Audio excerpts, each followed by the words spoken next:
boa tarde a todos. Hoje nós vamos apresentar o nosso projeto Humanizar e o nosso grupo é composto por Cláudio César Marinho Souza Bitiluf, Lucas Souza Lima Felipe, Luiz Felipe Vilela de Paula, Marcos Vinícius Nogueira Palhares, Pedro Eduardo Pereira Soares Lopes e Vitor Tafuri Seolim. Bom, pessoal, nosso trabalho foi baseado em algumas observações que nós fizemos durante as visitas ao Hospital Universitário de Ciências Médicas. E nós passamos a frequentar esse hospital no primeiro semestre de 2022, nas aulas da disciplina de Semiologia.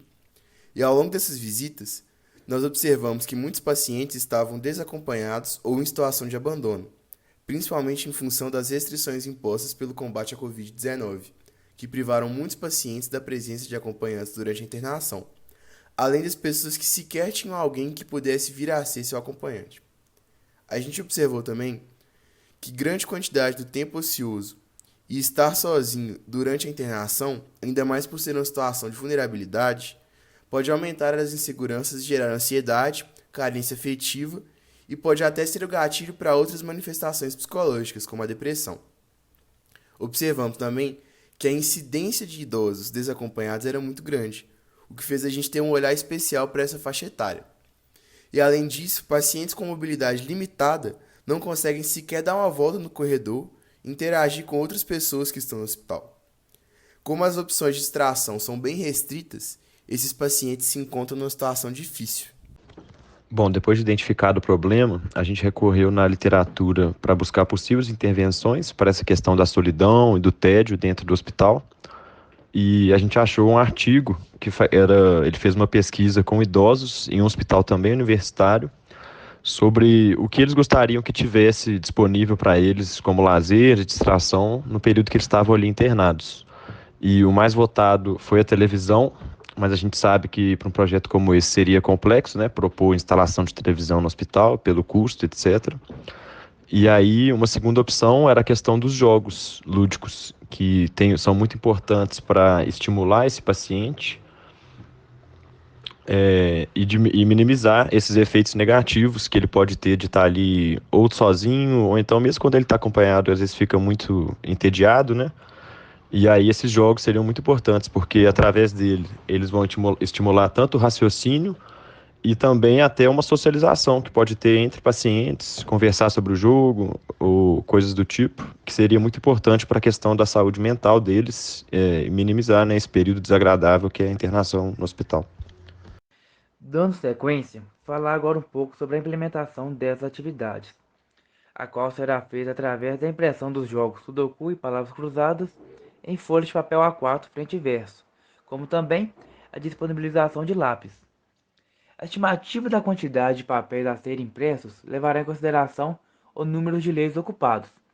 Já a distribuição será feita mediante o interesse do paciente em participar ou não da atividade, além de considerar os possíveis fatores clínicos que possam impedir a participação de eventuais pacientes internados no hospital. A gente apresentou esse projeto para minha mãe, que é uma fisioterapeuta geriátrica respiratória, que trabalhou muitos anos em hospital e hoje em dia atende domiciliar.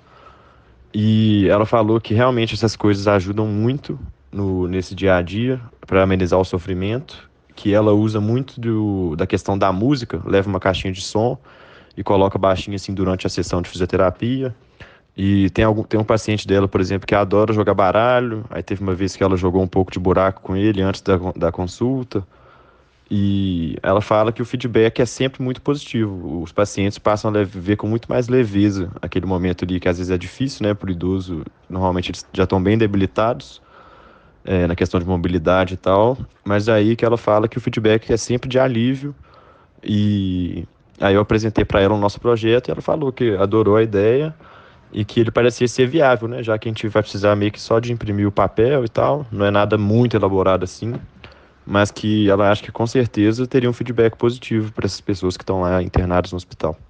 Então, tendo em vista tudo isso que os meninos falaram e comentaram muito bem, e também depois da opinião da fisioterapeuta sobre nossa iniciativa para o projeto Humanizar, a gente vê a importância de prestar um atendimento humanizado, independente do local que estamos trabalhando.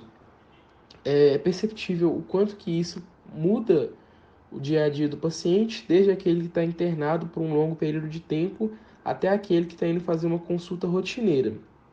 E a gente vê também que a gente precisa tomar iniciativa desde o início, desde a formação acadêmica e também depois da formação completa, a gente manter esse padrão, porque isso faz toda a diferença e isso ajuda o paciente na sua recuperação, no seu tratamento e também na sua adesão a tudo isso que a gente oferece como médico. Agora, para responder as perguntas que o grupo preparou, a gente trouxe a doutora Maria Eduarda Pereira, de 24 anos, médica residente em cirurgia geral pelo Hospital Metropolitano Dr. Célio de Castro, fica localizado no Barreiro, em Belo Horizonte.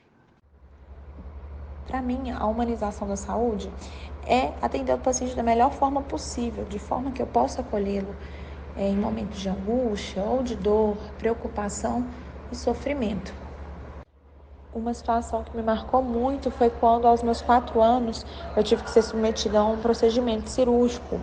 E para eu não me sentir sozinha, eles deixaram eu entrar no bloco cirúrgico com uma boneca. Então, eu fui induzida pelo anestesista com a boneca ao meu lado. Eu tive a sorte de sempre usufruir de um atendimento humanizado quando eu era paciente em questão. Eu acho que hoje o que mais dificulta a humanização do atendimento é a cobrança por produção por parte do médico. Atender X pacientes em X minutos. Quanto menor o tempo disponível para a gente poder prestar atendimento, maior a dificuldade de a gente humanizar esse atendimento. Então, a gente não consegue trazer um atendimento com qualidade se a gente tem um tempo muito restrito, muito pequeno. Se a gente tem essa demanda muito grande dos nossos empregadores, dos hospitais que a gente trabalha. O que me motiva a prestar um atendimento humanizado é pensar que eu gostaria de ser atendido da mesma forma. Gostaria que um ente querido meu recebesse um atendimento mais humanizado. Nem toda situação a gente pode oferecer a cura para um paciente. E um paciente doente é uma pessoa muito fragilizada. Então, se eu posso acolhê-lo, se eu posso prestar minha solidariedade, se eu posso humanizar o atendimento de forma que ele saia mais confortável, eu acho que isso também gera uma satisfação muito grande como médica. O trabalho multidisciplinar permite com que a gente trabalhe com todas as demandas na área da saúde do paciente. Consequentemente, ele vai sair muito mais satisfeito, vai se sentir muito mais acolhido ao ver que tudo que ele trouxe foi contemplado. Durante a minha formação acadêmica, eu não tive uma grade curricular voltada à humanização do atendimento. O que eu tive foram profissionais, professores muito bons que me ensinaram durante a prática por que ser e como ser uma médica que presta atendimento humanizado. Quando a humanização é incorporada desde o início da faculdade, acaba se tornando um ato medular. Vai chegar no momento que o médico vai estar atuando dessa forma sem nem perceber, porque vai ser natural. Os pontos principais para a questão da melhora da humanização dos atendimentos são: 1. Trabalhar mais com qualidade no atendimento e menos com quantidade. Ter menos cobrança quanto à produtividade por parte da empresa e do hospital que a gente tem. Quando a gente tem um tempo melhor para poder fazer o atendimento do paciente, a gente consegue contemplar diversas áreas e trazer uma satisfação muito maior para o paciente com uma consulta que seria muito mais humanizada. Segundo ponto, ter a implementação da questão da humanização ainda durante a nossa formação, para que se torne uma coisa muito mais medular. Quando a gente nem perceber, vai ser um hábito nosso. Falando um pouco agora sobre a arte relacionada com a humanização, a gente encontrou o termo arte-terapia, que é uma prática utilizada em alguns hospitais e postos de saúde, e para isso a gente recorreu a algumas reportagens. Em uma dessas reportagens, a gente encontrou o Hospital Sapiranga, que utiliza dessas práticas desde o ano de 2014. Ela adotou essas práticas com seus pacientes que principalmente necessitam de mais atenção e cuidados envolvendo a saúde mental. Elas funcionam como uma espécie de uma série de atividades que pode até ser descrita como atividades recreativas, só que tem uma importância muito maior do que só gerar lazer para os pacientes.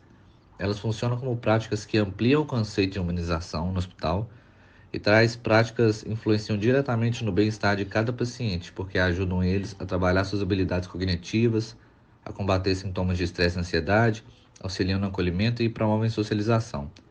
Essa prática é realizada de maneira coletiva e individual e tratam questões pessoais de cada indivíduo. São realizadas sessões de diálogos terapêuticos e por meio de atividades práticas que envolvem a arte. Isso desperta o interesse do paciente em buscar o tratamento e tratar os distúrbios e angústias de cada um. Desde a implementação de tais práticas, percebeu-se uma melhora bem considerável no quadro de cada paciente, o que levou o hospital a buscar ainda mais implementá-las em seu dia a dia.